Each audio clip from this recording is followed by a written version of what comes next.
And one of the things that's causing a lot of these, not causing, but the climate change caused a lot of problems to the developed world, where generally the weather is a bit more temperate, shall we say, not as bad as it is in equatorial regions. And so a lot of the climate change might be happening somewhere else, but the effects do still come here. And one of those is one of the main stories of the day, probably the story the government would rather forget, which is to say the story it spent all last week trying to spin into a bit of positive news. And in the end, it went viral. That's not really quite the right word. It went bacterial in a very bad way. So last week it was Small Boats Week in the government media grid. They wanted to look tough on migration and mass movements of people, many of which are linked to climate change. And in the course of 5 days, this brilliant government opened up a poisonous barge for asylum seekers who are not the source of any immigration problems. They lost a £400,000 drone in the Channel. They had a hard drive containing evidence stolen by people traffickers. And then they had to evacuate the barge where everyone died from Legionnaire's disease. And then at the weekend, 6 people died when the boat that they were crossing the Channel in capsized. And so now there are calls for the government to open up safe routes to stop these tragedies happening. Now, Sophie, I can distinctly remember not long ago Suella Braverman saying she would open up safe routes, but only after they'd stopped coming. She's now being asked to do it the sensible way, which is to have the safe routes in order to stop them going on the boats. Why did she ever say it the other way around? So I mean, I know this whole situation is becoming ever more heartbreaking, and the way that we've watched it in recent times, and especially in the last few months, what with the illegal migration bill going through Parliament and eventually being passed, is the kind of toxicity around this debate, and we do hear things like that being said all the time. We even, we've come to hear the term illegal migrants and illegal migration. So, illegal migrants, a person in and of themselves cannot be illegal. The only reason they are being classed as illegal is because there are no safe and legal routes, or very, very few that are very inaccessible to most people. They're being denied the right to be a legal migrant, which I'm sure they would prefer. Mm-hmm. And the UN have condemned that. Several charities have condemned that. We can see in the Mirror today, lots of charities calling for safe and legal routes to be expanded, to be made, to be created, to stop people having to go on these channel crossings. I mean, we could talk about the people smuggling gangs, and that's, a big part of Labour's policy as well, which I think is, they actually have some policies to try and properly break these people smuggling gangs by working with French authorities and French police. But it's not going to change. We have to look about why these people are choosing to still come over. It's a huge decision. Imagine risking your life coming over in a small boat. You know how dangerous they are. They're not blind to the fact that people have died during this crossing. They know the risk, and yet they're still risking it all to come. Paying thousands of money to these people smugglers. It's not going to change by these imaginative deterrents, such as Rwanda. And I think we need to think about, people are going to risk their lives no matter what. Actually, there was a study or something. It was in one of the papers at the weekend, talking about the fact that if you go and ask anyone who's moving across borders whether they are thinking about the policy for migrants in their destination country, the answer is no. They're thinking about the crap hole they're currently in, and that place seems better. Yeah. That's that. Adam 87 says this is economic immigration of 95% men and Albanian immigrants. No, it isn't, Adam. The Albanians have stopped coming because there was a returns agreement. The men who died in the Channel at the weekend were Afghans. And if you're from Afghanistan, you are a slam dunk to get asylum because you have a damn good reason to leave. It's called the Taliban, Adam. And if you want to be a young man in a country where the Taliban's in control, then you may well decide that you would like to be a young man going to a safe country in order to have jobs, and because you're the strongest and you're the one who's most likely to get there without being raped and murdered, and that you can then bring your family over behind you so that they're all safe. That is the kind of thing that is happening. They are not economic migrants. And if they were economic migrants, they would be no different from the Angles and the Saxons and the Jutes who came over here after the Romans left, all right? And the Normans. I could go on, Adam. Dan No. said it was in French waters. They're not our responsibility. They were being escorted, I think, Sophie, from French waters into English waters.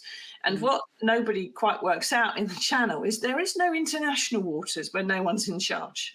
It's French, and then it's English, all right? So depending where they are, they're the responsibility of that nation. And that's all there is to it. That you can't push them back into another country's responsibility. And it's also the way that, with this, the way that it's gone on, even I mentioned about the wording before, but the use of the word migrant has become this term to mean something very particular now. And what we have to remember about when we are saying things like whether it's our responsibility or not our responsibility, is that we're talking about people, often children, sometimes who've come from really awful situations. They're escaping war, they're escaping persecution.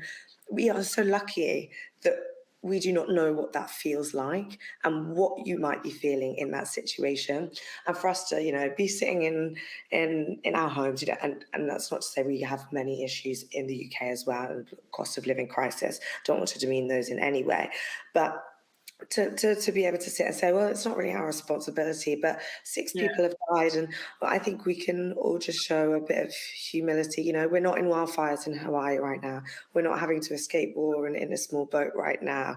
We can be sitting here reading it on our laptops, in our papers, and making comments. And I think, we don't know the situations. Yeah, We are extremely rich and extremely well off. Exactly, and I think there's also a point to be made when we will probably speak about this a bit more. But so the barge, we obviously wanted to speak about that, the Bibby Stockholm barge, where there's been pure chaos that has erupted with that situation last week, with the first asylum seekers being moved on to there. So this is the big Home Office barge, which is allegedly going to be cheaper than housing asylum seekers in hotels. Not at the moment, it isn't. It's an awful lot more expensive than a hotel. Awful lot more expensive. And I will say, disclaimer, that the Home Office haven't released any of the figures, and they are refusing to. Oh, we'll release it next year in our annual reports. That seems very suspicious to me. But that we had a Legionella outbreak. So Legionella bacteria can be very deadly because it can cause Legionnaire's disease, which is an infection in the lungs, a type of pneumonia.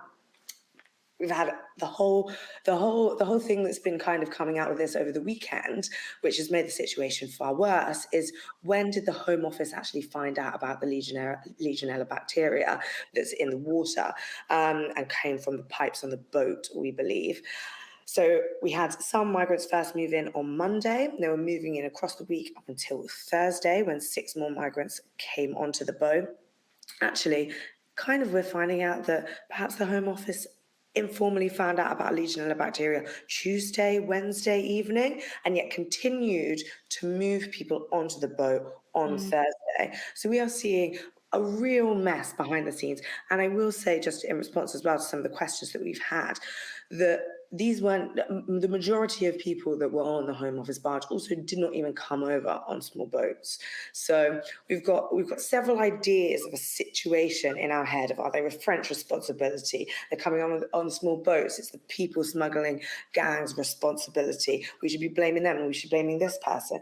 Actually, we had, as Susie mentioned, Afghan refugees on there. Also, the situation we have to remember in Afghanistan, largely things got very, very worse for people there, and we had the fall of Kabul after the US and British forces withdrew very quickly.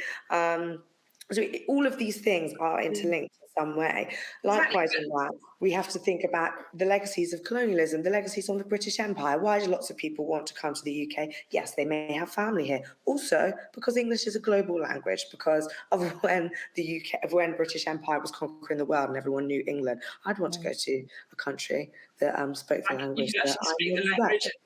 Yeah, maybe you have something else living there could help you out. But the thing is, we've got people like Adam, who has heard this stuff. He's heard the things we've said before. He's heard this stuff, and he still thinks that they're economic migrants. And he still probably thinks, and this is what the government would like people to think, which is the people on the barge were illegal and they were all on the small boats. As you said, they weren't anything to do with small boats. They were asylum seekers. They weren't illegal. They're mostly going to have genuine cases and get given leave to remain. And they certainly shouldn't have been in a place that was covered in Legionella. And if it was you or me that was running away from a country that was on fire, you know, if our houses were on fire and we just wanted to go to the next door house to have a cup of tea and they refused to let us in, we'd think that was pretty off, wouldn't we? Mike says, are we sure Suella isn't actually on our side? She's come up with loads of evil-sounding policies against refugees that they all seem to fail expensively and make people mad at the government. They don't seem to have stopped any refugees either, Mike. And it's got to be said, I really hate talking about small boat migrants because migrant is the overall umbrella term for everyone who moves somewhere. The people on boats are asylum seekers, which are a very, very narrow section of the migrants who come to the UK, tiny proportion. And they are genuinely, usually, legally, have a good call to be here and have a right to remain. The fact that they've paid a people trafficker is because the government that tells you the asylum seekers the problem won't let them have some other route to come here.